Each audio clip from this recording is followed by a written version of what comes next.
I'm going to take you back to the summer of 2015. So I just finished a J1 visa in America, so 3 months. And I was about 23, so about 7 years ago, roughly 23, and come back from the J1, spent most of my time in Chicago. On the way home then we hit weekend in Vegas, week in Miami, week in New York, and then arrived home after that. So great times, but I was in 2k debt then to my friend Andrew from all the partying, and shortly enough after that, when I did get my first 9 to 5, I ended up having to borrow $2,000 off Dad for a certificate, a different course that I was doing at the moment then. I think it was in HR. So essentially 4k in debt, broken body from all the sport and chronic pain and injuries going on. Still had the mask on, wasn't being my true self or expressing who I was and going after the things that I wanted to do in this one life that I have. And then on top of that, facing the rat race. I'm just about to go into the 9 to 5s for the next 40 years of your life. And I knew it wasn't for me. I'd done an internship and a few other bits and pieces in terms of 9 to 5s already, and I just knew like this isn't for me. So things were not going well in my life really. As I said, the physical freedom was gone, didn't have the mental freedom, and I hadn't designed the life that I wanted. 3 things that I'm really passionate about now because they plagued my life. So that was it. Like, I remember the moment coming home from the J1 just being like, that's not going to be my life. I'm not going to settle for that. The whole don't settle attitude is like, not going to settle for that, because I had settled already. I thought I was going to be a soccer player. That's why I never really thought about the future or about 9 to 5s or whatever. I'm like, yeah, I'm just going to end up being a soccer player. And then that didn't work out and got to like Ireland trials level and that kind of level, never pushed on after that. But I essentially did settle for that. Like, I had plans of going over to England for a year and deferring college and all this. I would have told a few close friends, but never acted on it, never did anything on it back then. It was just words, just fluff. So I essentially did settle for that and had the pain of that, which I kind of didn't address for a couple of years afterwards. But the pain of settling, that just showed me that I'm never going to do that again. Like, there's nothing going to be worse than experiencing that again. So I'm not going to settle for it. I'm going to start turning my fucking life around here and start working on these things now and actually follow up my aspirations with my actions, not just say things that I want. That's not how it works. Like some people might say, just say it out into the world and it's going to manifest there for you. Like, try it, see how you get on. You need to actually work on these things and small gain your way towards them. So that's where I was, coming back from the J1. As I said, that was the real time there. I was like, I need to start turning my fucking life around. So this brings us into the main problem that I see, at least, is that it's old paths for a new generation. Like, that's what's set out in front of us. The 9 to 5, you just need to get into a job and just work hard for 40 years and then, the house, the mortgage, all that stuff. And then, when you're 65, now you can start working towards your true self and see what you're interested in and enjoy yourself. Your fucking life is over at that stage. I just never agreed with the whole retirement model in general. What? Build someone else's vision instead of building my own vision or the change I want to see in the world. Line their pockets more than my own. Be a cog in their machine. Not do things I want to do in this world. Postpone my purpose, my passion all the way until I'm 65 when I'm all my energy and best years of my life are gone. For what? A gold watch and a little retirement package. What are you going to do with that money then? When you're 65? Do you know what I mean? Like, it just does not make sense to me at all. And like, it's an old path. It's the path that our previous generations had to follow. But it's different now. Like, we live in the most opportunistic time in the history of the world.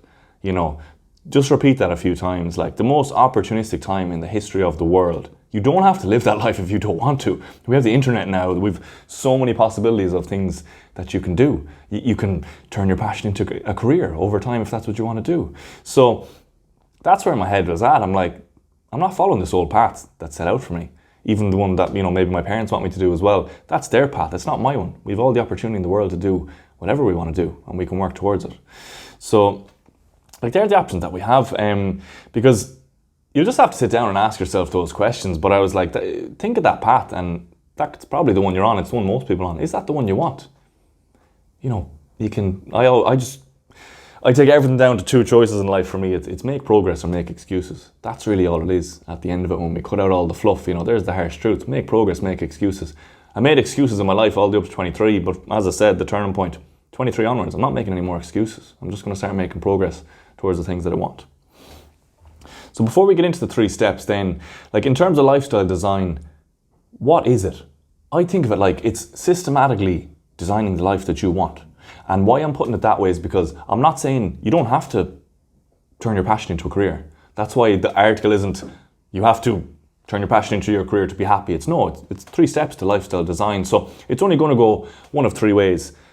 Maybe you love your 9 to 5, you've great passion and purpose from that. Cool. You're already winning. You've half the battle won now. Like obviously all the steps will still be relatable to you and you can build the life that you want around the 9 to 5. Other people then will go more like me and find their passion and purpose and want to turn it into a career, which is what I've done. And then the third group will be somewhere in the middle, like maybe 50% income from a 9 to 5, 50% income from a passion, or you change whatever percentages you want there, 80-20, 70-30, whatever it is. That's really it. They're the only 3 options. And like whatever one resonates with you and that's true to yourself and the life you want to live, these 3 steps are going to help you get there. Okay, so it's just to make that clear that it's not you have to do what I'm doing, like make your passion a career. You don't. I know there's loads out there who want to, but there's also other ones happy in the 9 to 5 and this will still help them build the life that they want around that.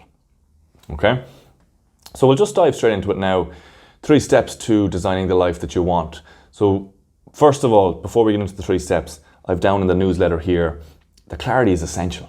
The clarity is essential. If we've no clarity on things, we don't know what to do. If we don't know what to do, what happens? We fall into procrastination. When we procrastinate, what do? We don't get anything done. You can think back to me not following the route to be a soccer player and stuff. Like I had no guidance. I didn't ask someone to guide me. I didn't look into it or whatever. I was like, had no clarity, ended up not doing anything, ended up procrastinating and then just went on with college, and that was it. So that's what we need, the clarity. Once we have the clarity, we know the next steps, we can start moving forward with it, okay? So the 3 steps that we have here, we have the vision, okay? So we've got the vision, we have the self-development, and then levers to freedom. So we're going to go straight into them now and give you a few points on each of them to get you started. So on the vision, it's going to start with the macro, okay? So I have down in the article, read the article for more in depth. I won't be able to cover it all here, but for the vision, it's starting at the end. That's where we need to start, okay? So with the macro, bring yourself to your deathbed, okay? Top 5 regrets of the dying. Google that or read that book. You'll see the top regret on people's deathbed is not living a life true to myself, living the life that others expected of me. So when I seen that, I'm like, that's the way I'm heading. Fuck that. That's not going to be me. Hence all of this. So you need to do that. You need to get onto your deathbed and think, what would you regret? If you kept the life you had now, bring that all the way to the end, what will you regret? And you'll have to do that for yourself. But for me, it was not regaining my physical freedom, giving up with all the chronic pains and injuries I've had, and not get back to things that I love to do. Mental freedom. Stay behind the mask, not be my true self, not try to show my passion to the world about these things I'm interested in and try and help those people. And the last one then of the lifestyle design, like not designing the life that I actually wanted and staying in the 9 to 5 because it was safe and I had a good job and I was making loads of money and all that stuff. My parents are proud. Like I'd regret all those 3 things, which is why I've worked to get physical freedom back, overcome the chronic pains and injuries and get back no matter what the experts were telling me to sell and give up on it. And I did. The mental freedom, able to be myself, show my true self to the world and help, people and things I'm passionate about, be the change I want to see in the world. And then the lifestyle design the life I want, making the passion a career. So you're going to have to go through that yourself and see what's coming up. Switch it then to the micro. Okay, so once you have the macro, the bigger vision, we have to bring that down to the micro. Because again, if we just leave it as the big vision, it's not just going to happen. So on the micro, this is, let me double check now actually, before I go way off. Yes, the perfect day, easiest way to describe it. So just think of, bring it all the way down from the macro vision, all the way down to the micro day. Because that's all your life is. Your life is just an accumulation of all your days. So bring it down to the day. What is your perfect day? If you were a fucking billionaire, what would your perfect day be? And we need to go there because just think you're a billionaire because otherwise you're going to see barriers. Oh, I have kids. Oh, I have 9 to 5. Oh, I have this. Oh, I have that. You're already shooting yourself in the foot. Okay, so you're a billionaire. What's your ideal day? Again, you'll have to do this for yourself. But for me, something like get up early. Don't want to waste the day. Do some work on something I'm incredibly passionate about and would do for free. Then studying and learning things I'm really interested in, podcasts and books, and then training. I love strength training and jiu-jitsu, and then having good food and great conversations with people I really connect with. And then lastly, like more in the future now, we're not at that stage yet, but like wife and kids, when relax in the evening with the wife and kids. So that was my perfect day. I've done this years ago. That was maybe 6 years ago, looking at like, what's my perfect day going to be? What do I do now? I get up at 6 or 7. I work on client work or else other projects and content and stuff like this. Then I go on my walks and I listen to podcasts I'm really interested in, and read books I'm interested in. Then I train, strength training or jiu-jitsu. And then I'm talking to people online, other coaches or else clients, and other people in person, people I really connect with. And then, I relax in the evening by myself at the moment, So you can see, it's nearly the perfect day for me. I'm living my passion and purpose every day. I'm getting to help people in things I'm incredibly passionate about.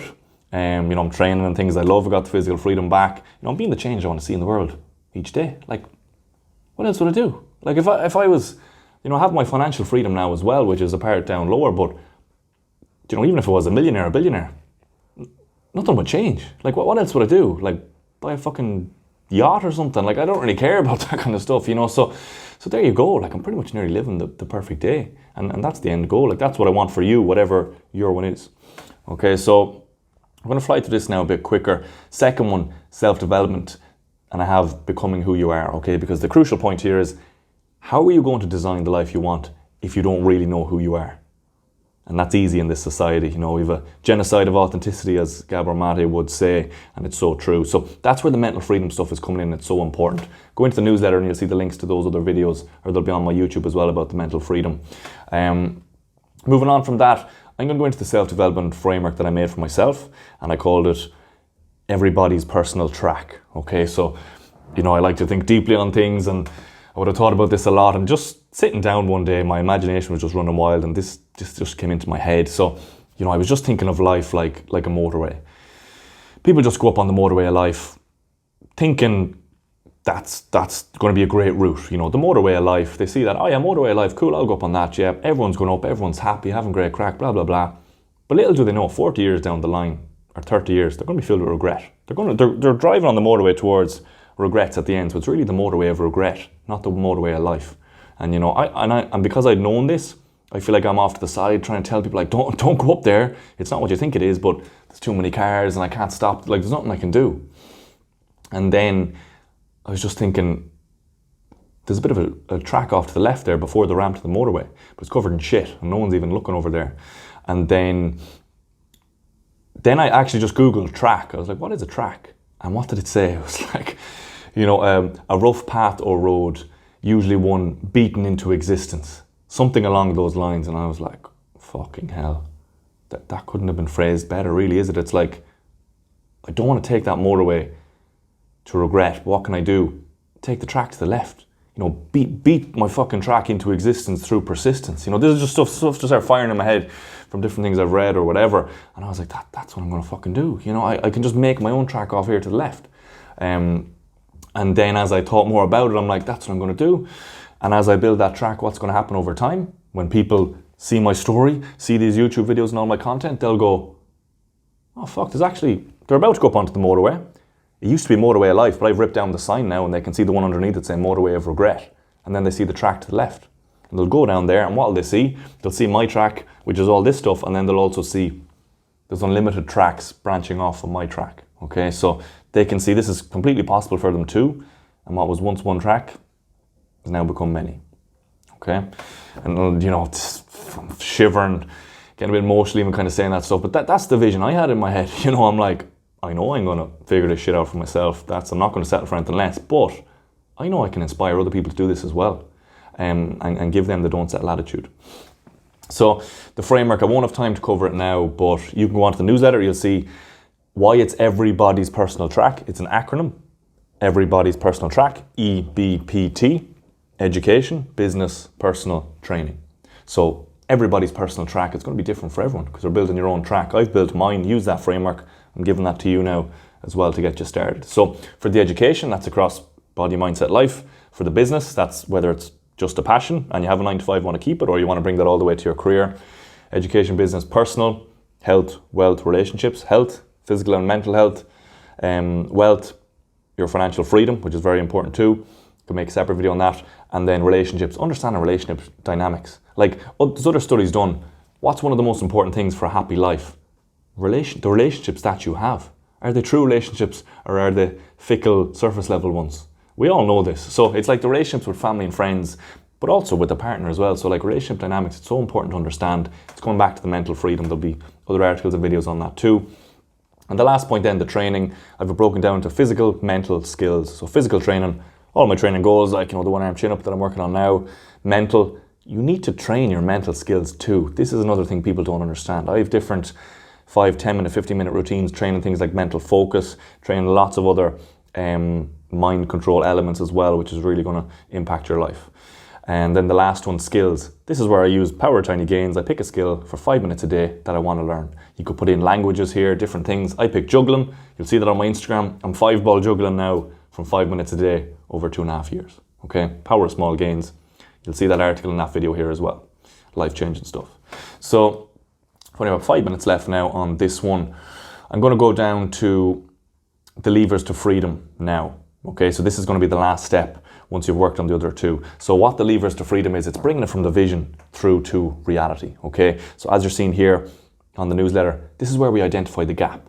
Okay, you could be 10 feet away from where you want to be in terms of lifestyle design. You could be 10,000 feet. It doesn't matter. We have to identify the gap, use the leverage now, use these levers to start closing the gap and get you to the life that you want. So what are the main gaps? It's usually things like time, money, energy, and then other resources like coaches and mentors. Okay, it usually slot into those ones.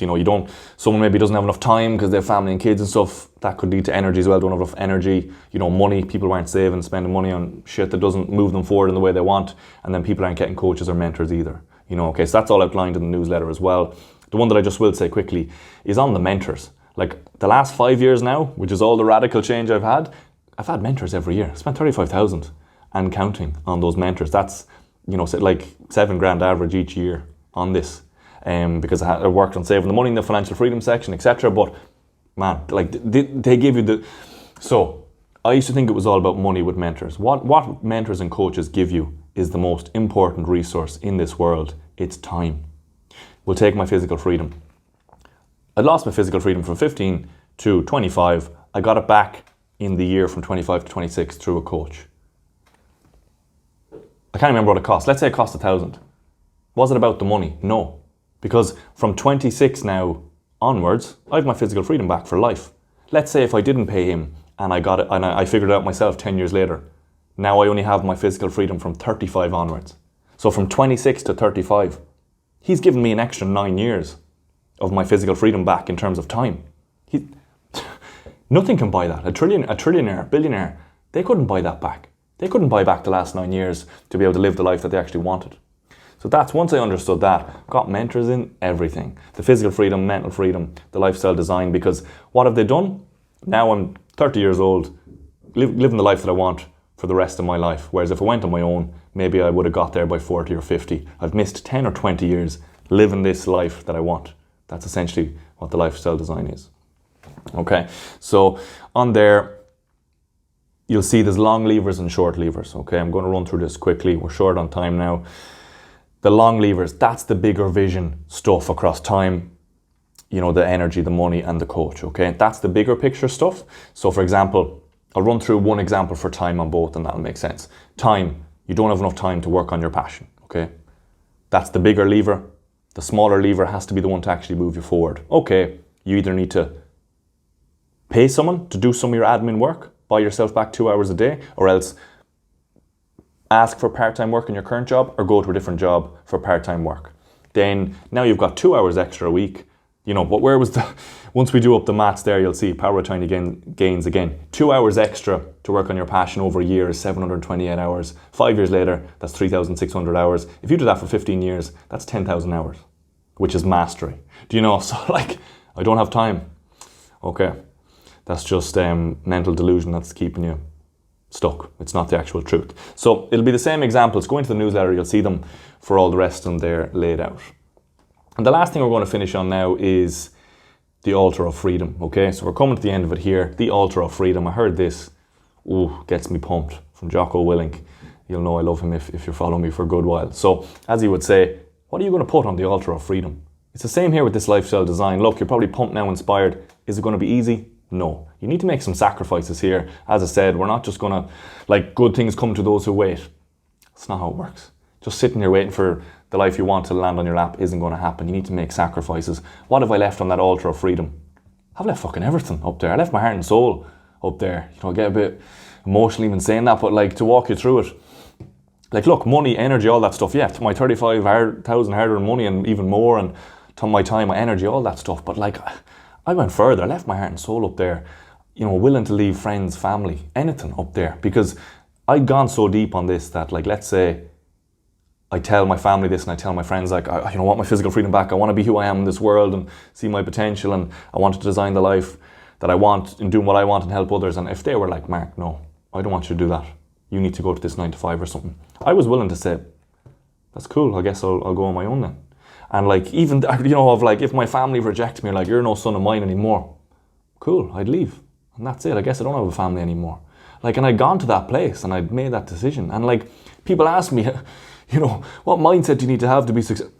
Get to that stage. You can't fucking lose. Because what's losing? As Alex Hormozy will say, a great person to follow, the only way to lose is quitting. So once you go to that place and you're like, well, I'm never going to quit and give up on it, you're not going to lose. Because winning to me wasn't making it. Like, getting here wasn't, that doesn't mean I've won. Winning was committing to never giving up, because then I can't lose. I'd rather spend the rest of my life, it's going to cut me off now, I'd rather spend the rest of my life working towards this and not making it than settling and living that other life. Because I've done that before for the soccer, and I'm telling you, you're going to regret it. So that's why I knew I've left it all up on the altar of freedom. I've already won. And you're going to have to make that decision for yourself.